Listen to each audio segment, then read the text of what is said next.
Hello guys, ഇതിൻ്റെ നിക്കാഹിൻ്റെ മെഹന്തി വ്ളോഗാണ് കേട്ടോ. അപ്പോൾ നിക്കാഹിൻ്റെ തലേന്ന് ദിവസമാണ് നമ്മൾ മെഹന്തി ഇട്ടിട്ടുള്ളത്. അപ്പോൾ ഞാനും മനാലിയും ഞങ്ങൾക്ക് കുറച്ച് പർച്ചേസൊക്കെ ഉണ്ട്. കഴിഞ്ഞ് നേരെ വീട്ടിലെത്തി. അപ്പോൾ ഇതാ ഈ ഒരു സാധനം ഞാനും എൻ്റെ ഫേസിലും അനിയത്തിൻ്റെ ഫേസിലും ഓളെ ഫേസിലൊക്കെ ഇട്ടു കേട്ടോ. അതിന് ശേഷമാണ് പിന്നെ ഫിദ വന്നത്. ഫിദ വന്നപ്പോൾ നമ്മൾ ഒരു ഉച്ചയാകുമ്പോൾ സ്റ്റാർട്ട് ചെയ്തതാണ് മെഹന്തി ഇടൽ. മെഹന്തി ഇടൽ നമുക്ക് രാത്രി 10:30 വരെ ഉണ്ടായിട്ടുണ്ട്. കാരണം എൻ്റെ 2 കൈ ഫുൾ മെഹന്തി ഇട്ടു. കാരണം ഫിദ മാത്രമേ ഉള്ളൂ, വേറെ ആരും ഇല്ലേനു കേട്ടോ ഹെൽപ്പിങ്ങിന്. അപ്പോൾ ഫുൾ നമുക്ക് മെഹന്തി ഇടാൻ അത്രയും ടൈം എടുത്തു. ഇത് എന്തിനാണ് ഫുൾ മെഹന്തി ഇട്ടതെന്ന് എനിക്ക് ഇപ്പോഴും അറിയില്ല. കാരണം എൻ്റെ നിക്കാഹിൻ്റെ ഡ്രസ്സ് ഒരു പാകിസ്ഥാനി ഡ്രസ്സേനു.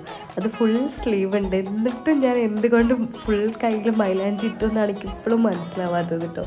ഇനി അപ്പോഴത്തെ ഒരു ആഗ്രഹം കൊണ്ട് ഇട്ടതാണ് എന്താണെന്ന് എനിക്കറിയില്ല. ഈ ഒരു മാസം 30-ാം തീയതിക്ക് എൻ്റെ നിക്കാഹ് കഴിഞ്ഞിട്ട് 1 ഇയർ ആവാൻ പോവാണ് കേട്ടോ.